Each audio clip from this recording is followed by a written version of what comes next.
जो सर्वप्रथम या मुख्य नाम है वो ओम है। यह ओम परमात्मा का वाचक है।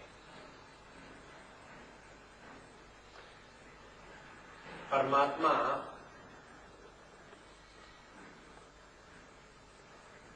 अंतिम शब्द है। यह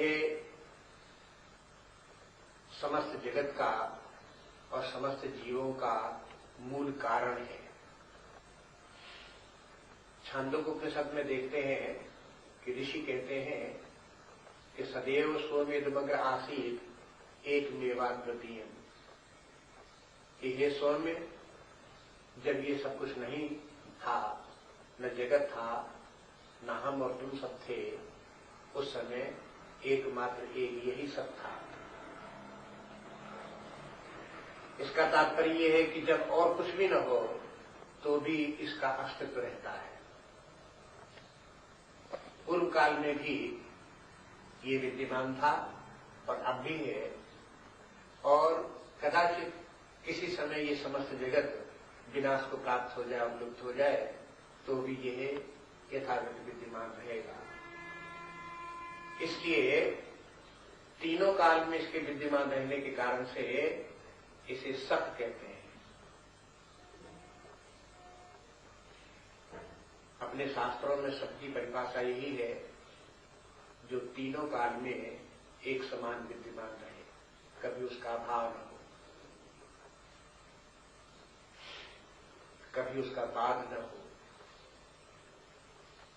और ऐसी वस्तु एकमात्र परमात्मा ही है। बाकी जो कुछ भी आप अनुभव करते हैं उसका सबका आदि है और उसका सबका अंत है। तैत्तिरीय उपनिषद में कहते हैं कि इस परमात्मा के लक्षण तीन है मुख्य रूप से। सत्यम ज्ञानम अनंतम ब्रह्म, ये ब्रह्म सत स्वरूप है, ज्ञान स्वरूप है और अनंत है। जैसा कि अभी बताया सत्स्वरूप है, इसके माने वो तीनों काल में एक समान विद्यमान है, उसका कभी अभाव नहीं होता।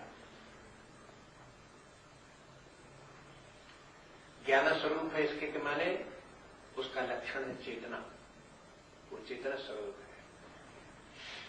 अनंत है, इसका अर्थ ये है कि देश और काल में उसका अंत कहीं नहीं। देश से तात्पर्य ये एक स्थान से प्रारंभ होता है, दूसरे स्थान पर समाप्त होता है, लेकिन ये है देश के परे है और देश की सीमा के भीतर नहीं है। काल भी कहीं से प्रारंभ होता है, कहीं अंत होता है, लेकिन ये काल के अतीत है, काल की सीमा के अंतर्गत ये नहीं आता, इसलिए ये अनंत है। ये जिस प्रकार का जो तत्व है, ये तत्व व्यक्ति जब तक नहीं जानता तब तक उसे नाम रूपात्मक जो जगत दिखाई देता है और अपना शरीर प्राण मन बुद्धि अनुभव में आते हैं, बस समझता है कि यही सब कुछ है। अब इस चार्ट के अनुसार देखें तो फिर देखेंगे कि ये परमात्मा जो है वो परमात्मा ही आत्मा है। परमात्मा का तात्पर्य सबका आत्मा, सबका आत्मा परमात्मा है। हम सब लोग अपने आप में स्व करके अनुभव करते हैं, वो अपना स्वत्व आत्मा है, लेकिन हम समझते हैं कि हमारा आत्मा अलग है, दूसरे व्यक्ति का आत्मा अलग है, तीसरे का आत्मा अलग है। ऐसा नहीं है, सबका आत्मा एक है, लेकिन हम अपने आत्मा को अपने मन बुद्धि में अलग सा समझते हैं। लेकिन मुख्य रूप से यह आत्मा और परमात्मा दोनों एक ही है। अब यहां पर पहले ये विचार करते हैं कि उस परमात्मा से इस जगत की उत्पत्ति होती है तो कैसे होती है। जैसे कि अभी बताया, जब जगत नहीं था तब एकमात्र परमात्मा ही था, फिर ये जगत कहां से आ गया, ये प्रश्न आता है। वहां विचार करेंगे तो देखेंगे कि जब एकमात्र परमात्मा ही था और कुछ नहीं था, केवल एकमात्र उपाय यही है कि वो परमात्मा ही अपने आप से ही जगत का विस्तार करे, अन्यथा जगत की रचना नहीं हो सकती। इसलिए उस परमात्मा ने इस जगत की रचना की। परमात्मा ने जगत की रचना कैसे की? उसने अपनी ही शक्ति से, उस परमात्मा में एक ऐसी अद्भुत शक्ति है कि वो अपने आप से जगत का विस्तार कर सकता है, उसकी रचना कर सकता है। यह है परमात्मा की प्रकृति या परमात्मा की माया कहलाती है। परमात्मा और परमात्मा की प्रकृति दोनों एक ही है। शक्तिमान और शक्ति, इस प्रकार से हम इन दोनों को देख सकते हैं। परमात्मा शक्तिमान है और प्रकृति उसकी शक्ति है।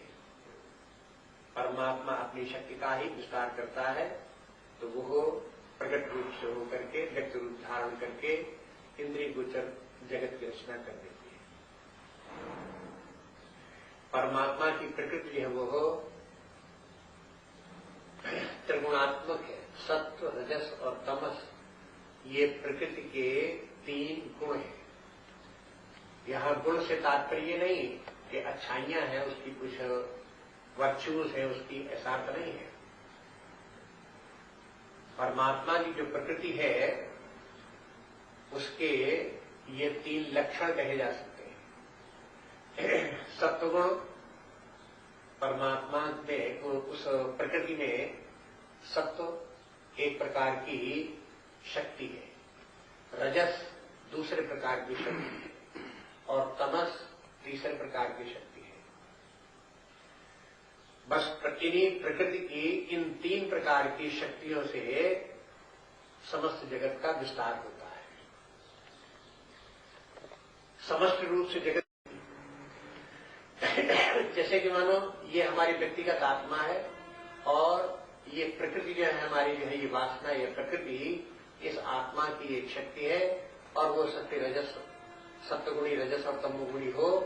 इसी प्रकार से हम ये समझ लें कि इस परमात्मा की जो शक्ति है वो प्रकृति है और प्रकृति सत्व, रजस और तमस में ही है।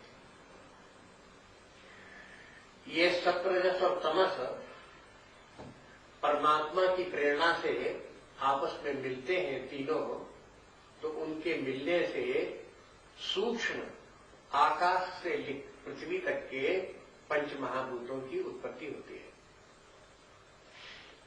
5 पंच महाभूत है। आकाश है, फिर वायु है, वायु के बाद फिर अग्नि है, फिर जल है और फिर पृथ्वी है। इन तीनों गुणों के मिश्रण से, सत्व, रजस और तमस के मिश्रण से पहले आकाश की उत्पत्ति हुई, फिर वायु की उत्पत्ति हुई।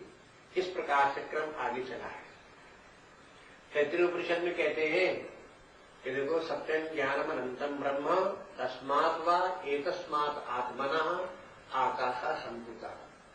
आकाशा वायु, वायु और अग्नि, इस प्रकार से क्रम चलता है कि उसे चाहे परमात्मा कहो चाहे आत्मा कहो, उसी की एक शक्ति है प्रकृति, जिस प्रकृति के सत्व, रजस और तमस इन तीनों गुणों के सम्मिश्रण से पहले आकाश की उत्पत्ति हुई और फिर विस्तार हुआ तो आकाश से वायु की उत्पत्ति हो गई और वायु से फिर अग्नि की उत्पत्ति हुई, अग्नि से जल की उत्पत्ति हुई, जल से पृथ्वी की उत्पत्ति हुई। इस प्रकार से 5 महाभूत हो गए। ये 5 पंच महाभूत सूक्ष्म है। सूक्ष्म में जिन आकाश से लेकर के पृथ्वी तक के तत्वों को हम यहाँ इंद्रियों से देखते हैं, ये चर्चा इनकी नहीं है। इनसे भिन्न वे 5 महाभूत हैं जो कि हमें इंद्रिय गोचर नहीं होते। वे 5 महाभूत, उनमें आकाश में और वायु में, अग्नि में, जल में, पृथ्वी में, इन 5 में सत्व भी है, रजस भी है और तमस भी है, क्योंकि इनके तीनों के मिलने से ही उनकी उत्पत्ति हुई है। उसमें भी ये कह सकते हैं कि सत्व की अधिकता है, रजस